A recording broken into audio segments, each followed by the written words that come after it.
that'll be fine. Hey, everybody. Greg Siskind here, Siskind Susser. I'm joined by Robby Rubin, my colleague, and we are here for our weekly live stream. We're going to talk.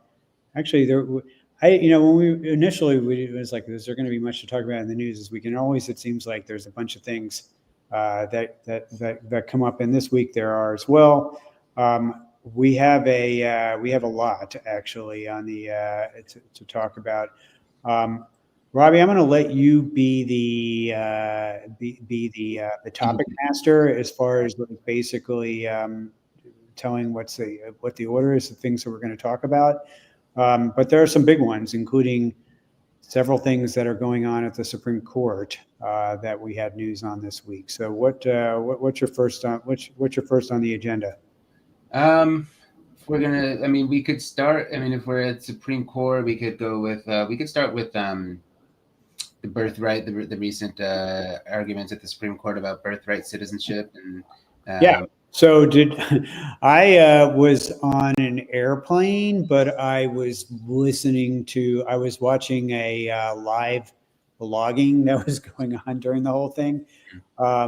So I felt like I was sort of like listening to the arguments and actually I had a couple of different bloggers at the same time that were updating in real time everything that was being said by the justices. So I felt like I got a pretty good overview of the whole thing as it was going on.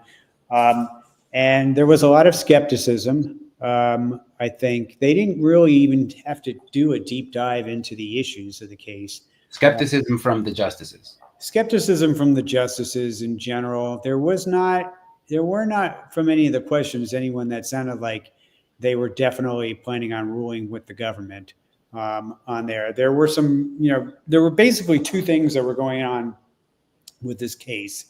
And just to refresh people's memory, even though I think most people that probably tune into an immigration live stream probably know all about this. But the president issues an executive order right off the bat, basically saying birthright citizenship, which has been the basically 175 years of the law of the land, that only applies to people that are the children of U.S. permanent residents and U.S. citizens, and that if you have a parent that is not a U.S. citizen or permanent resident, even if you have one who is, if the other parent is not, then you're not a citizen at birth. And also that includes children of non-immigrants. So it's not just people that are the children of people illegally here. It's people who are children of people who are here in anything other than a permanent resident or citizenship status. So it has much more wide-reaching effects, I think, than the media was talking about. Because Greg, did you say that even if you have one parent that's a U.S. citizen, but one that I believe that is the way the order reads on there. That you have to have both. I might be wrong, but even if I'm wrong on there, that's really not the point on here right now. That the point is that this order that's the substantive issue that's at stake here, but that's not actually what was appealed. So there were immediately right off the bat four cases where judges ruled that the policy was unconstitutional and illegal, and they issued injunctions nationally blocking the executive order from going into effect. What is at stake in the with the Supreme Court is whether the order to stop the executive order from going into effect across the country, whether that would stand or not. So there's, it's a separate question about whether the justices would ultimately uphold birthright citizenship or not. The question is whether this order would be allowed to take effect. And there were a lot of very interesting questions that were discussed. So, for example, if they say no national injunctions on there, and the injunctions only cover either the individual plaintiffs or only the jurisdiction where the judge is.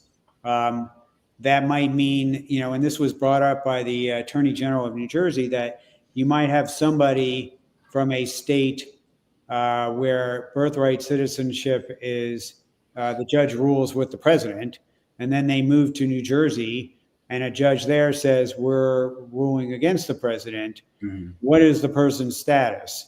We're going to get into something similar to that when we talk about DACA a little bit later on there. But that was that was one of the scenarios. So they were talking about those kinds of like massive logistical problems, and also the 100,000 cases that it probably would get filed across the country on this. And then you had so they were talking about that. They were talking about whether this should be done as a class action. And, that was an argument that was made. The problem with class actions is it's a very time consuming, difficult process to get a class certified.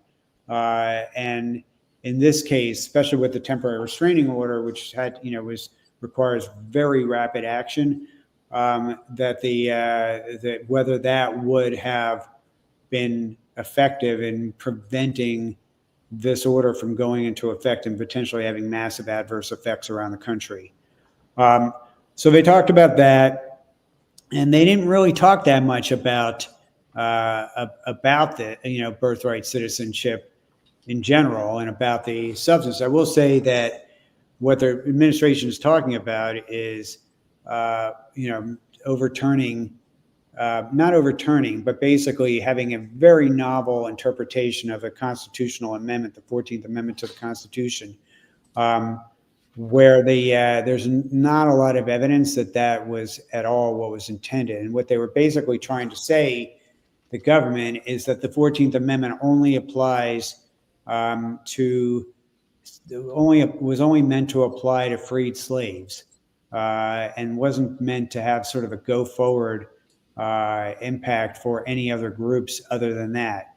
The problem with that is that question was tested in a case in the 1880s, 1890s of a Chinese American who was an immigrant, and was they were testing this question about whether the 14th Amendment applies to immigrants to the United States or not. And the Supreme Court ruled that yes, the 14th Amendment covered that population. So this is not, this is now, even if you say that is the 14th Amendment is open to interpretation, you're still talking about overturning a 150-year-old precedent, right.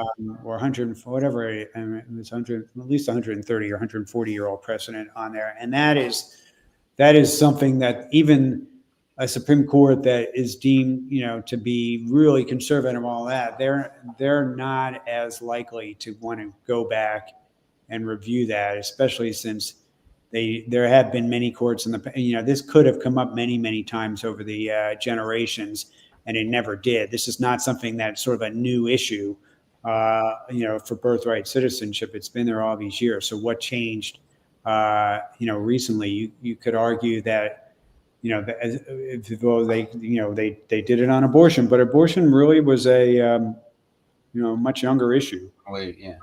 So that's and it's not exactly like the Supreme Court in the 1800s was some radical liberal organization back then. They were pretty conservative back then. So anyway, that's what was ordered. I wouldn't be surprised on this, ultimately birthright citizenship, that's going to get to the Supreme Court on the big issue.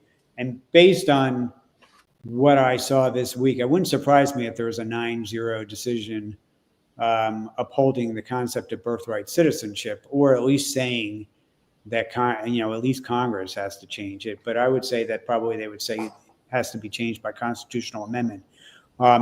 Is there a timeline? Do we know like a timeline what the next stage is? Well, I mean, it's going to be probably fairly soon. This is not they took this case up out of order, right.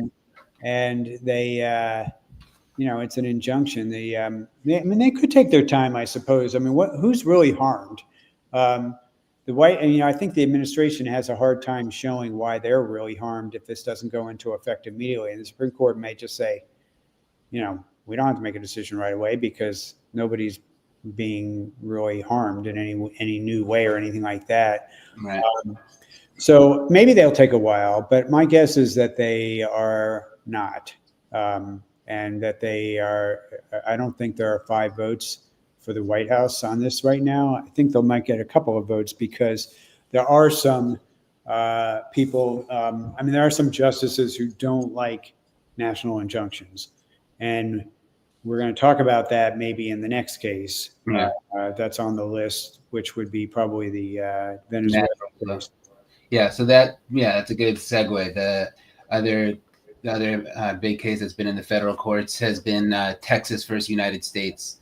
Well, right. So that's a different one. Let's put that on pause for a second. Let's talk about Venezuela because that's the one that had the injunction on there. There's an injunction in DACA and the Texas case as well, but not the same issue. Right. So this is the National TPS Alliance case that, and there was some news a couple of days ago where in that case, that is the Trump administration has declared that they will be ending TPS for Venezuela. There's actually 2 groups for Venezuelans, two different TPS groups. They tried to consolidate them in the Biden administration, but the Trump administration undid that. So essentially, there's 2 different groups of Venezuelan TPS holders, but both of them, they're both going to be losing their TPS status under this Trump administration rule, and so TPS for Venezuela, and it's probably 350 to 400,000 people. I'm not sure what the number is, but it's a lot. They sued the National TPS Alliance to block the administration from undoing the TPS program, arguing that country conditions haven't changed in Venezuela. And a lot of people sort of on the top of their head think, well, the president has a lot of authority on TPS. They can, there's not a lot of room to stop the president from designating country. He has a lot of discretion. What the president doesn't have is nearly as much discretion to scrap a TPS program unless they can show country conditions have improved enough that it is safe for people to go back to their home country. So is the consideration here to cancel TPS during a designation period or to decline to redesignate? So in this case, they are announcing that they will not be extending and that everybody's TPS and their EADs are going to expire, EADs being employment authorization documents. And there was a lawsuit that was filed to block that. The judge blocked it. I was looking at some of the pleadings today on that, and it's not exactly a national injunction. The judge used a different technique called a vacator, I believe, but it's basically it's operating the same way. Instead of where it's basically blocking the policy or vacating the policy that was the one that was announced by Secretary Noem. In any case, the Supreme Court ruled with just one person dissenting publicly that this vacator, which is essentially operating the same way as a universal injunction or a national injunction, that got overruled and they sent the case back to the judge. So that's a win, obviously, for the administration because they, now the court is going to, in this case, is the judge is going to have to either certify a class or make a decision on the merits on there. And there's July, the clock is ticking, and it's going to be really difficult to avoid if it ends up basically no class certification. And if they do a class certification, they might be able to do an injunction on behalf of the whole class, or even potentially an injunction for a putative class if that's the direction they're going. And there are things that they could do to stop it from taking effect before it all starts in July. But if the judge doesn't do anything to accelerate that, then TPS is essentially it's going to be over, and there will be anybody that's in TPS at that point is going to immediately revert back to the status that they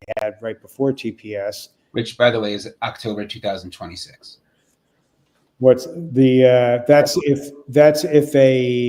the designation period for Venezuela ends. Right, but that's one of the that's one of the designation periods. There's two of them, so that's the tricky part. One of them is ending sooner than the other on there, and they, I think, are trying to end it earlier than the whole period of time. I have to go back and read some of the pleadings on it, but especially now, I think a lot of us took for granted, well, if there's an injunction, we're okay for a while not to have to think about it. And then all of a sudden we had to think about it today as far as what that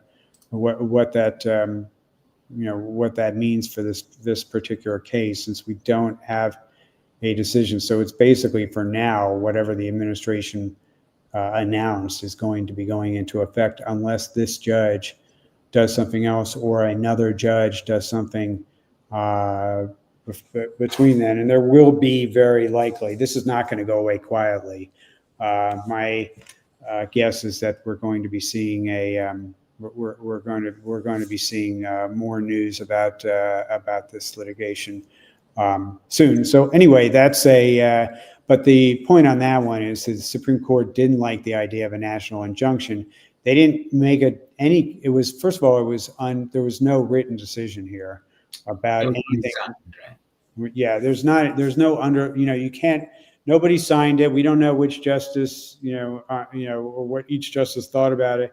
And they also didn't opine about whether the revocation of TPS itself was lawful or unlawful. They just are opining about whether the administration can can get their policy in place pending a decision from the judge about the actual TPS revocation itself, sort of like not this preliminary part, but getting sort of the meat in the case once they have a trial.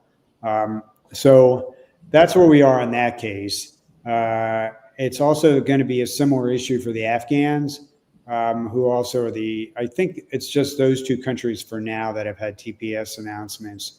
But I expect that to happen for the Ukrainians and for the others down the road, one at a time. I am not seeing this administration willingly extending any TPS program for any country right now. Maybe I'm wrong. It is a reminder that I believe Trump was the president when TPS was first designated for Venezuela. So, at one point he was convinced that the need is there. Question is, what changed in Venezuela? Yeah, I think there was a number of redesignations under Trump. I think Sudan was. Maybe. Yeah, it could be on there. But Trump is this go around. Their goal is to have as many people removed from the country as they can, and the easiest way to do that is take people who are legally here, make them illegal. They're already all registered with the government where they are, right. And then basically push them out of the country. There's there's another thing that's going on. It's a trend that's related to that, diverging from our topics. And I think it was Elisa Taub, our colleague. Elisa's here on the live stream. Sometimes people will recognize her name and face.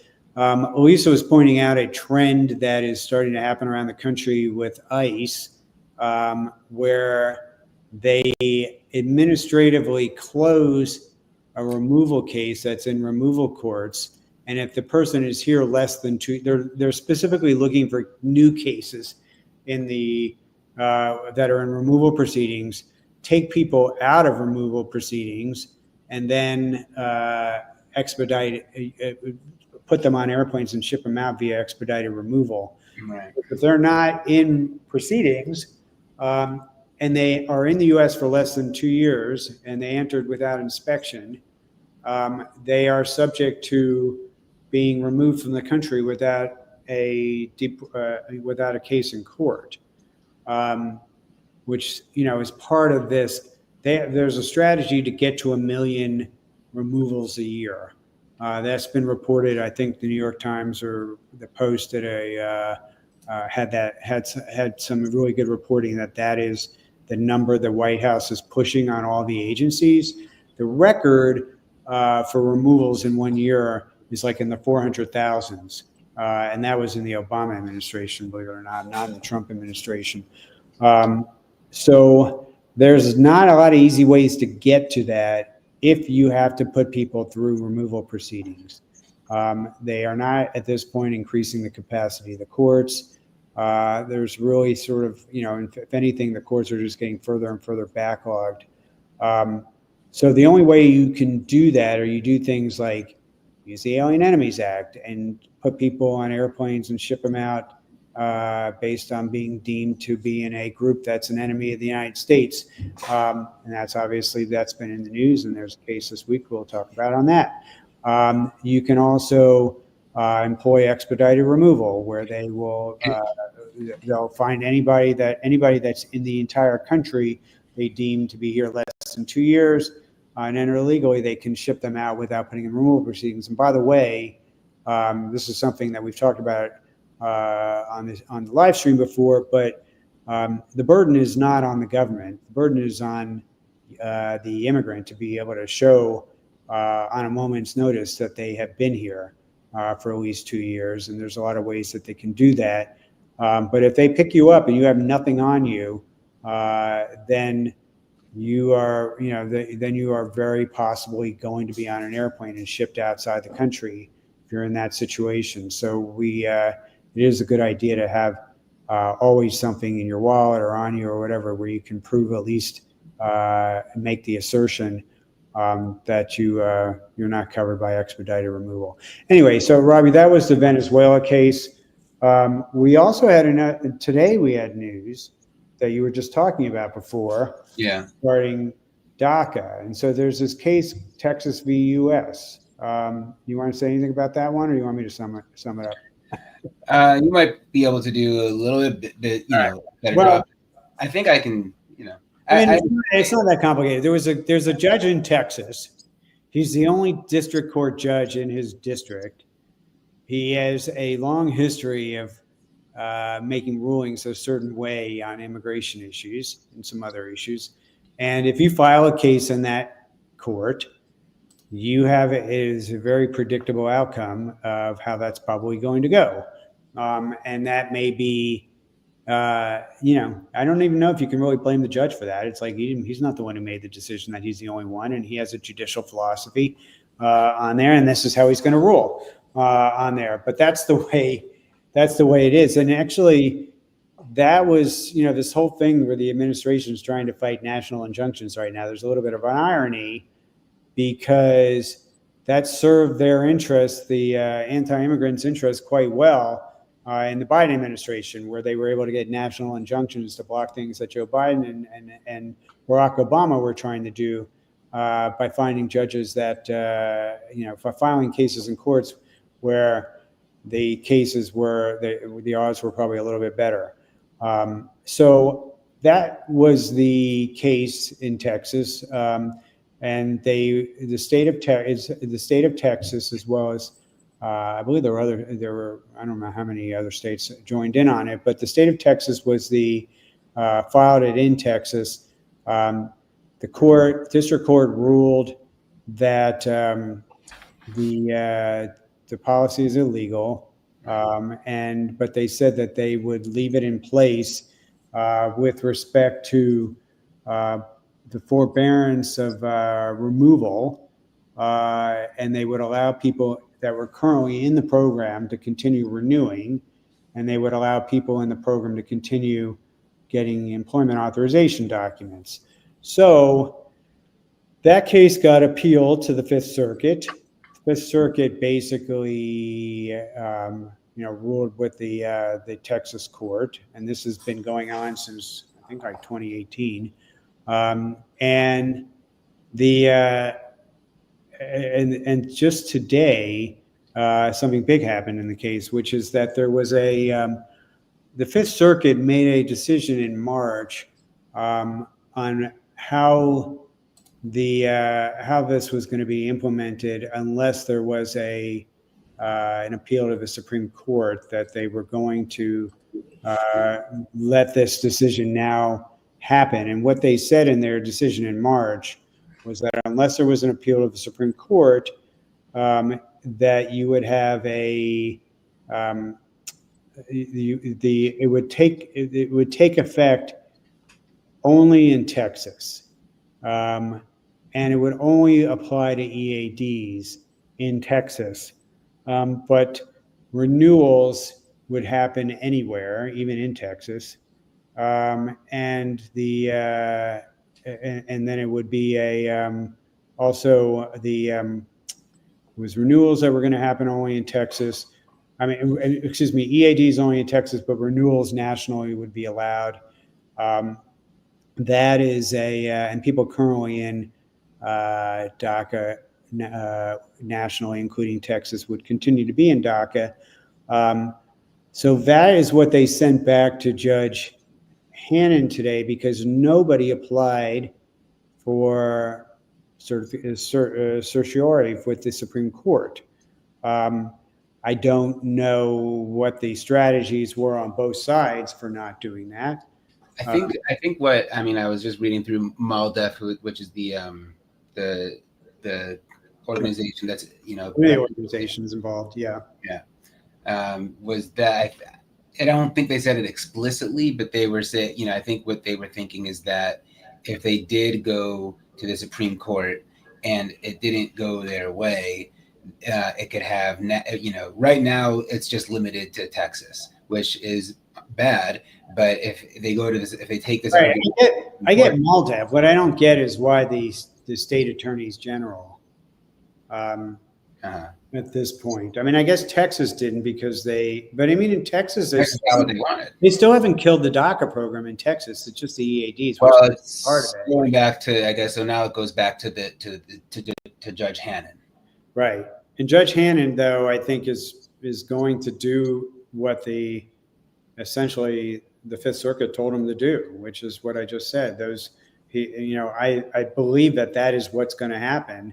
Is the EADs are going to be bye-bye in Texas for DACA recipients, and that is another one of sort of these weird things that's happening now with this whole argument over injunctions, national injunctions or not. But what does that mean for people that are in DACA in Texas? It sounds to me like they're going to be needing to move on there, because I don't think that and that Robby, before when we were talking, you were saying it's like there's some big federalism questions that come with that decision, like we're basically a state essentially for people that have a legitimate employment authorization document. First of all, I'm not sure whether it's only the renewal of an EAD or an existing EAD is going to be blocked. But if it's an existing EAD that's not valid in Texas, which I'm not sure if that's exactly how I don't think it's just renewals. I think it's EADs period in Texas. Yeah. So, but that's interesting that like basically a state could say that someone that the federal government authorizes to work can, basically not be legal to work in that particular state. It's a really weird outcome for a court to say that, and it seems to be inconsistent with the Immigration and Nationality Act. But that is in fact how I think this order is going to play out. I mean, between that and like the birthright stuff potentially breaking down by state, you could really be looking at some like almost like forming of new republics, with like different like almost. Yeah, I mean, yeah, there's a lot of weird things that these cases are going to lead to, and these executive orders are going to lead to. So anyway, that is in DACA. So then the question is, well, if this order only covers Texas now and not the rest of the country, Well, I mean, there are a number of benefits that that DACA were suspended nationally under the national injunction, which is not apparently going to be a national injunction anymore.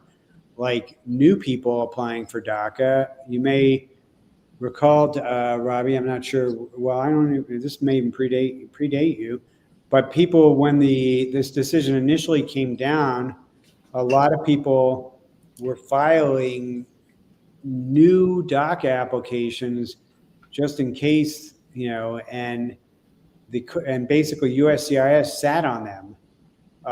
So now the question is, what about all those applications, and are they going to take new applications Right. for DACA, since essentially the program is going to revert back to the way it existed before this initial decision, and that would be great news. If all of a sudden we can file DACA for people. I mean, there's probably a couple 100,000 people that could qualify for DACA under the program rules, that weren't able to apply before because they were too young. Now they would seemingly qualify. So that July, it looks like it was July 2021 was Judge Hannon's initial ruling. Right. So, that's only 4 years ago. There were a lot of people who were fairly close to that didn't get to file, that have been basically, out of status since, without employment authorization. So this might be really good news for them. I don't know. We're going to wait and see, what the collective wisdom is for the for the immigration bar on this, but that is something to look out for news on that. That's pretty, potential. I mean, it's major news anyway regarding Texas, this bad news for people in Texas, but it might be much more, much better news potentially for others. Unless it I'm not reading the whole thing completely wrong. So we'll see. And it wouldn't be the first thing I read a situation completely wrong. So hopefully, the other potential downside is if it kind of shows states like a template, which could that would. Yeah. On the other hand, though, if we're not doing national injunctions, and of course, the president has said he likes DACA and he likes Dreamers. The president has not indicated that he wants to stop the DACA program since he, came in. It's a pretty popular program.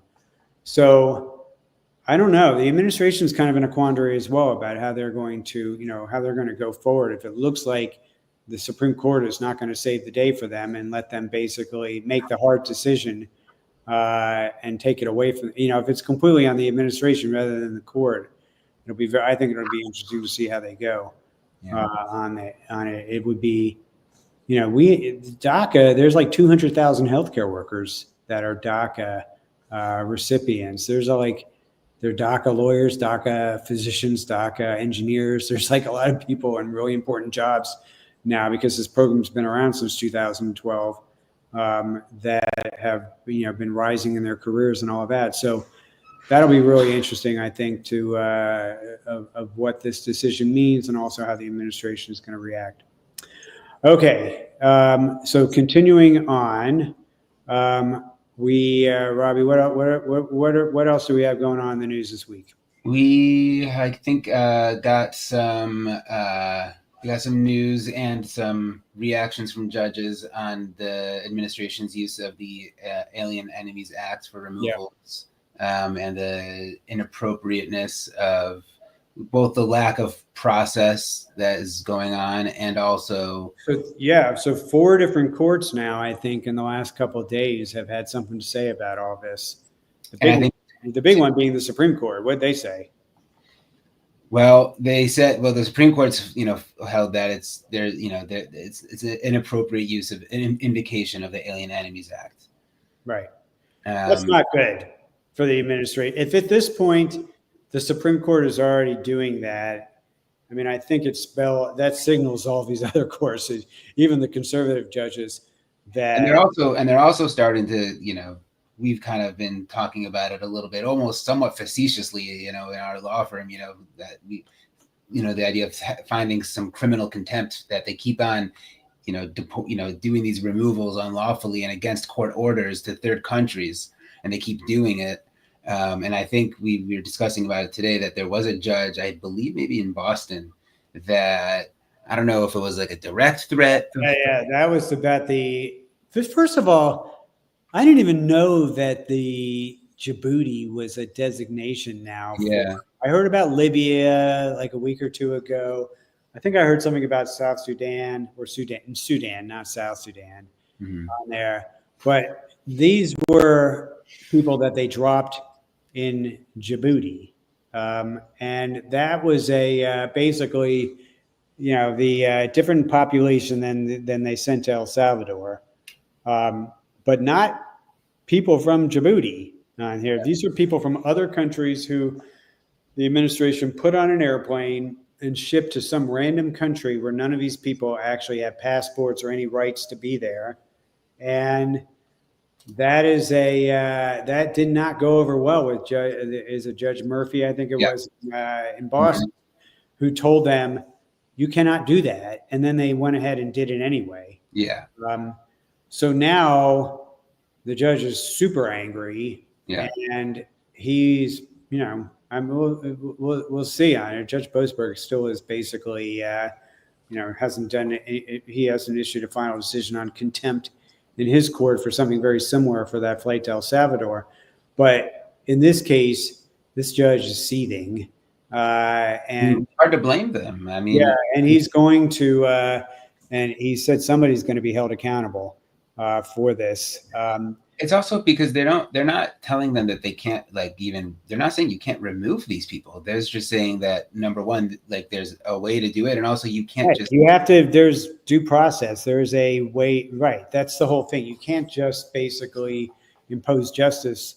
It's not the courts trying to usurp, immigration policy making from the executive branch. They're just saying no one's telling you that you can't act on and remove these people, but there has to be, first of all, you can't just send them to a random third country that they have never even been to, and also there has to be some semblance of due process at least. So this is kind of a rerun of the El Salvador thing, but it was interesting. I just saw this evening Tom Homan, who's the border czar, the Trump administration. Ari Melber had him on his show on MSNBC earlier this evening. And he, was basically we abide by court orders. If they tell us that we can't remove these people, the way we want to remove them, we will pursue everything to remove them through legal processes, including removal proceedings. And all that was that is the correct answer on there. That is the correct answer is you are allowed to pursue the removal of these people if they are in fact removable, that they've done actions that merit their being removed, and the law says that they can be removed. You can do that if you follow through the process. You just can't create this new process and shortcuts, and skip around all of that. And that's what these judges are saying. The administration right now, and I know that's on your list, is looking for a lot of money in the budget to be able to ramp up the immigration courts and ramp up removal proceedings and ramp up all these things. If Congress blesses the thing, these kinds of things, and they are legal, what Congress is passing, sometimes Congress does things also, they end up getting blocked, but most of the time, if Congress says you can do it and they give the president the money to do it and they do it, they can do it on there, but they can't do it just with completely ignoring what the law has to say. And there's an irony to that, which is they're removing people for violating the law in a way that is violating the law.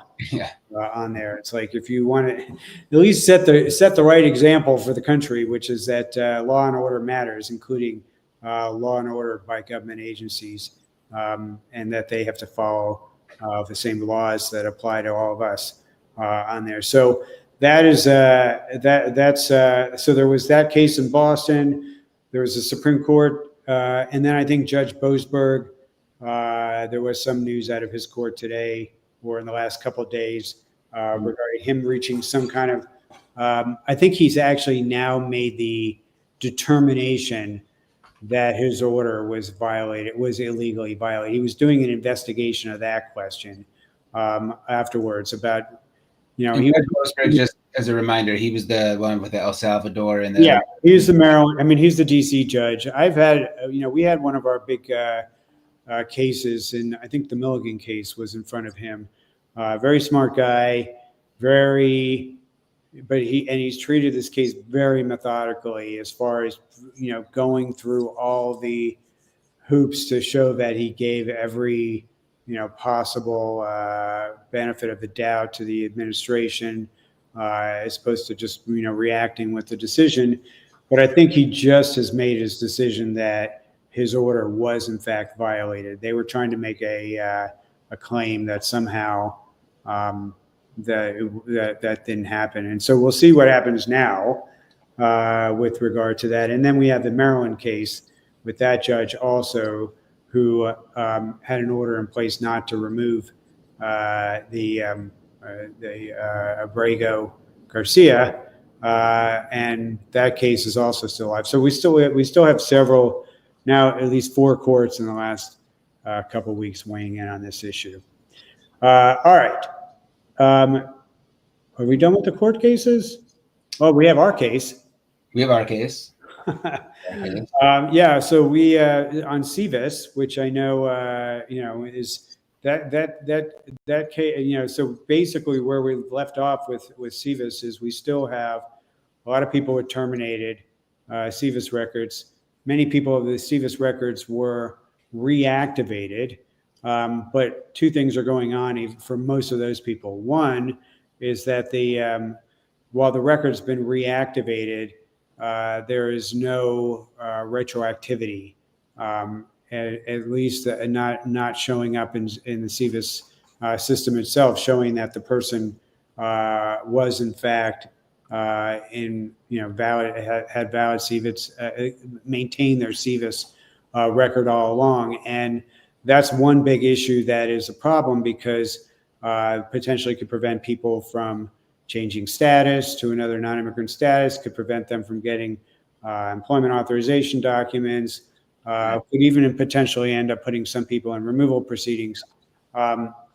So that's a big issue that was not resolved, even if you got your CVIS record reinstated. And an even bigger issue for a lot of people is the revocation of visas that happened to the State Department. There were a couple of thousand of those.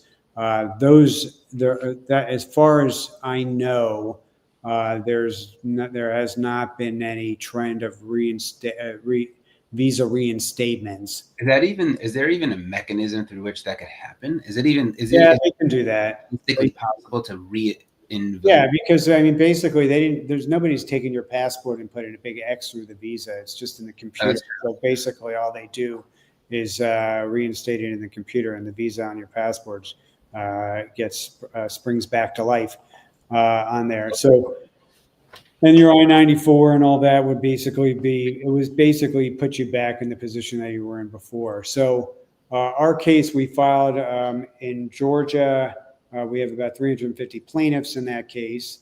And I will tell you, I can't tell you details. I can tell you that we are doing what judges like, which is for the government and the lawyers to be having conversations about reaching some kind of resolution. We expect to have some news very soon. If you are a plaintiff in our case, you should have gotten an email today about this subject.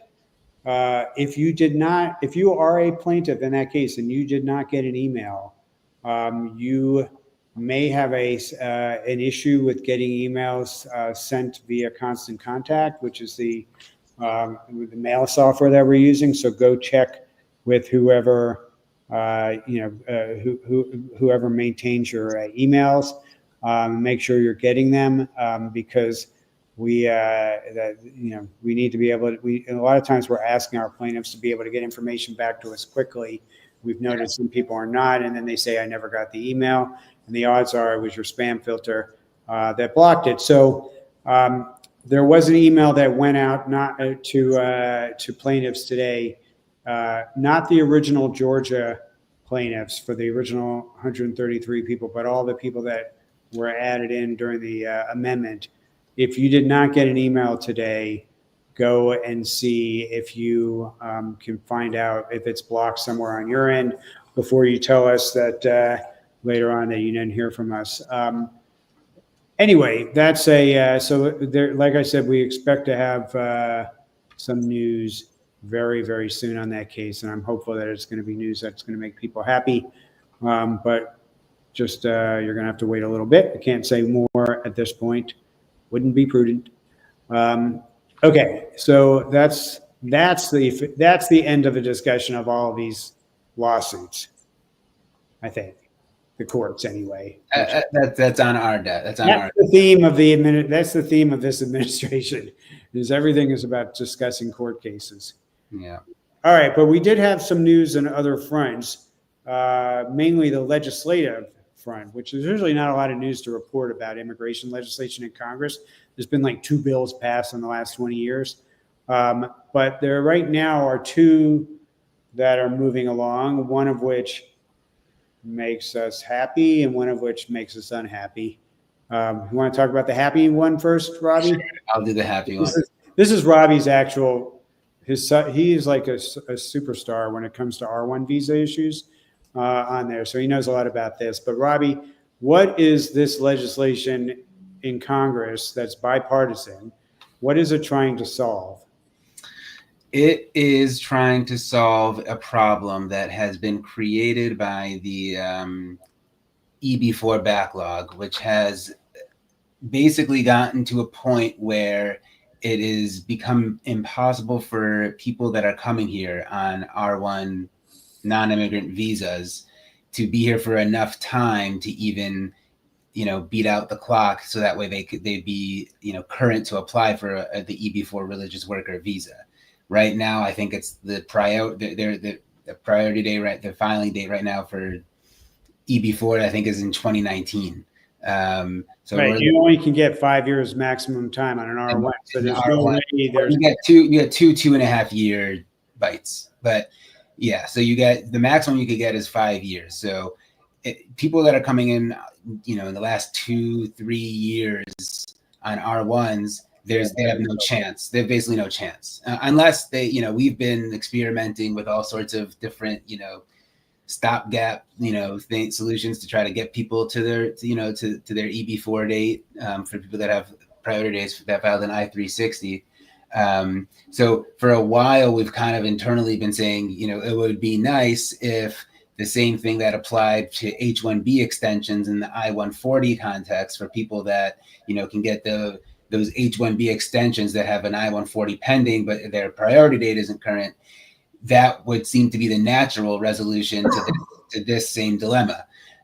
So originally, I think, maybe a year or 2 years ago, there were some murmurs about it in DC, and recently, I think maybe like it was introduced, there was legislation introduced, I don't know, maybe it was 3 months ago, 2-3 months ago, something like that. Yeah. And it's just picked up, it keeps picking up more and more lawmakers. Well, now they're saying that there's a possibility that this thing might pass by unanimous consent. Right. If unanimous is unanimous, though, you get one cantankerous senator, you're in trouble. So I wrote in our internal chat that this is the one thing that I'm optimistic about, and I kind of caught a little bit of flack for it. But the reason I feel somewhat optimistic about Not for me. I'm always optimistic. Right. The reason I feel somewhat optimistic about this is because we're talking here about priests and imams and rabbis and religious workers in schools and nonprofit institutions. This isn't like a divisive. We're not talking about like ITs, workers on H-1Bs. This is a pretty, I think, Americans in large part don't have an issue with religious workers. There have always been very conservative Republicans who love this program, including Orrin Hatch of blessed memory, who was a big Republican in the Senate who a lot of people loved. He was from Utah. And Orrin Hatch was a big supporter of the R1 visa program. Yeah. This program also, there's a sunset provision for special in EB4 for certain kinds of religious workers. That gets renewed in Congress every couple of years. So I think they could get this done on there. The other thing that it's not doing is it's not giving more green cards, and that seems to be the big line. That's the big line in the sand. A lot of people will not cross. So if that's not happening, all they're doing is trying to do, like you mentioned with the H-1Bs, is giving people on R1 visas the ability to stay working legally until the green card comes. Yeah. It's just allowing communities to maintain like their religious leadership without years long gaps where we're just, religious institutions will just fall apart. It's, and like Greg said, not only are we not talking about more EB, it's unavailable right now on the visa bulletin. People that have a current priority date aren't getting a green card. So there's we could see this problem solved literally in the next couple of days. Based on news reports. That would be quite wonderful. That would be, maybe next week when we have this live stream, there'll be some news reports. Then I can maybe chirp back about all my about all my optimism wasn't so misplaced. There you go. You can lord it over on. I have a feeling I know who the people are on the on that list who are the pessimists. All right. The bad news legislatively was this budget bill, which two things that are related to immigration. Well, many things that are related to immigration. One is, I don't even know if you looked at this issue, Robbie, but I heard from a reporter about this earlier in the week who there's some proposals to change the definition of who's eligible for Medicaid. And right now it is anybody legally present in the U.S. That would change to only people who are lawful permanent residents or citizens, which would take a lot of people out of Medicaid eligibility. Seemingly anybody like in TPS or DACA, potentially refugees and asylees, although I have a feeling they're covered elsewhere. So I don't want to say for sure that that's the case with them. But anyway, it's a lot of people. So there's a lot of people that are upset about that. There's some big fee hikes in there, and I know that you looked at some of them. What was that about? So I actually have the chart pulled up. It mostly you can tell. I mean, they're isn't there like a new fee for asylum that's kind of like crazy? They have it now. The proposal is now to have it in a $1,000 application fee for asylum, which up to this point has been zero. There's always been a filing fee, of course, for the EAD. That's probably illegal under international treaty obligations to charge something like that. Congress didn't abrogate a treaty. Well, and it's not just the $1,000 initial application fee. They also have proposed a $100 annual fee for every year that the asylum application is pending. So you would have to maintain your asylum application through annual. Right. Payment. So you're paying for the lack of service. Yeah. All right. Yeah. So that was not good. Yeah, that's not good and seems crazy. And then some of the other ones, they proposed price hikes to TPS filings from up to $500. They have a proposed price hike. Oh, they have a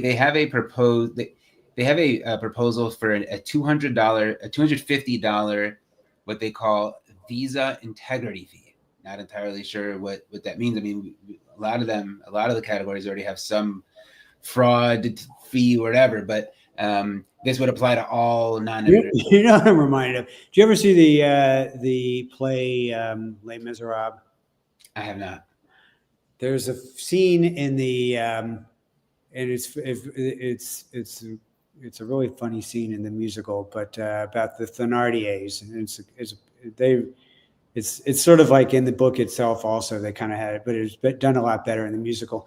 But basically, there's a song called Master of the House, and it's basically about this couple who keep coming up with all these crazy fees for the guests at their inn on there, like, you know, fees for looking at the mirror, fees for this or that. And it's kind of like, reminds me of that, where they just kind of like really threw spaghetti at the wall to come up with all these crazy new kinds of fees for things that no one ever thought were ever appropriate to charge a fee for. Yeah, it's somewhat dystopian. Yeah. So, and then the other two that to me are like, they're not funny because they're not funny, but they're funny because of how unrealistic they are to ever be collected. Is a proposed $5,000 fee for anybody that enters without inspection. They say the fee will be charged. People who are fleeing, you know, for their lives, they tend to carry that kind of money with them when they're crossing the border. Yeah, fee will be charged for being apprehended between ports of entry. Yeah. Okay. Collecting that, and then the other one is a $5,000 fee that is charged for being ordered removed in absentia. Which, if they're being ordered removed in absentia, I think they don't even know they're in removal proceedings, and now you're charging them an extra fee for that. Yeah. So yeah. So those are just what are you gonna do? All right. I want to end now because I have an obligation. I know we didn't get there was Aaron said Master of the House. There was one question from somebody about the DOJ and AG revoking green cards for no reason based on a court filing in a Pittsburgh case. I tried to look that up. I don't know which case that is. Maybe, but by next week we'll know about that.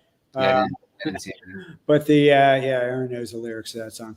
And then there was another question about how quickly the naturalization process will change. We don't actually know that anything's changing in the naturalization process at this point. And we also are hearing reports so far that naturalization processing times seem to be okay on there. So maybe more news on that the next time, but for right now, I don't have there's not really much news to report on naturalizations, which is good. This is a no news is good news thing. Anyway, I will end there. It's at the top of the hour now, and I know people have other things to do. So we'll see you next week. I don't know what combination of people will be. I probably will be there. But we will be gathering news as the week goes along, and we will update you all next time. So thanks for tuning in. Bye-bye.